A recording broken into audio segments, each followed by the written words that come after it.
اعوذ باللہ من الشیطان الرجیم، بسم اللہ الرحمن الرحیم۔ رائل کریشنز کے معزز دوستو، السلام علیکم۔ دوستو، ایک شخص نے چڑیا پکڑنے کے لیے جال بچھایا۔ اتفاق سے ایک چڑیا اس میں پھنس گئی اور شکاری نے اسے پکڑ لیا۔ چڑیا نے اسے کہا کہ اے انسان، تم نے کئی ہرن، بکرے اور مرغ وغیرہ کھائے ہیں، ان چیزوں کے مقابلے میں میری حقیقت کیا ہے؟ ذرا سا گوشت میرے جسم میں ہے، اس سے تمہارا کیا بنے گا؟ تمہارا تو پیٹ بھی نہیں بھرے گا، لیکن اگر تم مجھے آزاد کر دو گے تو میں تمہیں 3 نصیحتیں کروں گی جن پر عمل کرنے سے تمہارے لیے بہت فائدہ ہوگا۔ اور ایک نصیحت تو میں ابھی کروں گی، جبکہ دوسری اس وقت جب تم مجھے چھوڑ دو گے اور میں دیوار پر جا بیٹھوں گی۔ اس کے بعد تیسری اور آخری نصیحت اس وقت کروں گی جب دیوار سے اٹھ کر سامنے درخت کی شاخ پہ جا بیٹھوں گی۔ اس شخص کے دل میں تجسس پیدا ہوا کہ نہ جانے چڑیا کو آپ فائدہ مند نصیحتیں کرنا چاہتی ہے۔ اس نے چڑیا کی بات مانتے ہوئے اسے کہا، تم مجھے پہلی نصیحت کرو، پھر میں تمہیں چھوڑ دوں گا۔ چنانچہ چڑیا نے کہا، میری پہلی نصیحت یہ ہے کہ جو بات کبھی نہیں ہو سکتی اس کا یقین مت کرنا۔ یہ سن کر اس آدمی نے چڑیا کو چھوڑ دیا اور وہ سامنے دیوار پر جا بیٹھی۔ پھر بولی، میری دوسری نصیحت یہ ہے کہ جو بات ہو جائے اس کا غم نہ کرنا۔ اور پھر کہنے لگی، اے بھلے مانس، تم نے مجھے چھوڑ کر بہت بڑی غلطی کی، کیونکہ میرے پیٹ میں پاؤ بھر کا انتہائی نایاب پتھر ہے۔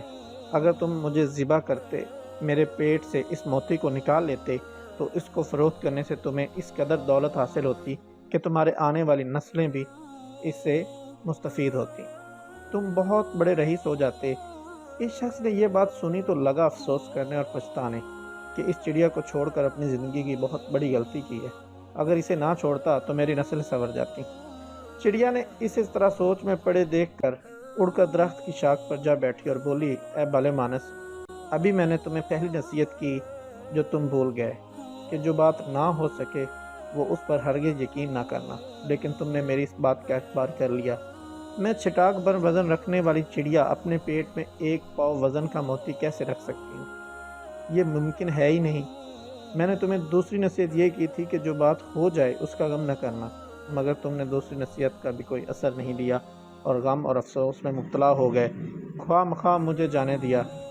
تمہیں کوئی بھی نصیحت کرنا بالکل بیکار ہے۔ تمہیں میری پہلی دوسری نصیحت پر عمل نہیں کیا، اب میں تمہیں تیسری نصیحت نہیں کروں گی۔ یہ کہتے ہوئے چڑیا پھر سے اڑی اور ہوا میں پرواز کر گئی۔ وہ شخص وہیں کھڑا چڑیا کی باتوں پر غور و فکر کرتا ہوا سوچ میں گم ہو گیا۔ حاصل کلام یہ ہے کہ وہ لوگ خوش نصیب ہوتے ہیں جنہیں کوئی نصیحت کرنے والا ہو۔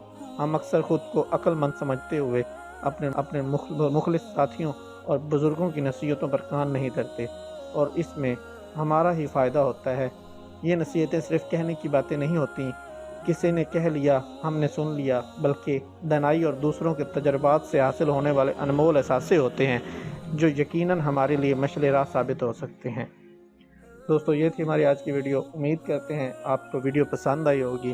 ویڈیو پسند آنے کی صورت میں ہمارے چینل کو لائک کریں، سبسکرائب کریں اور اپنے دوستوں کے ساتھ شیئر کریں۔ اللہ حافظ۔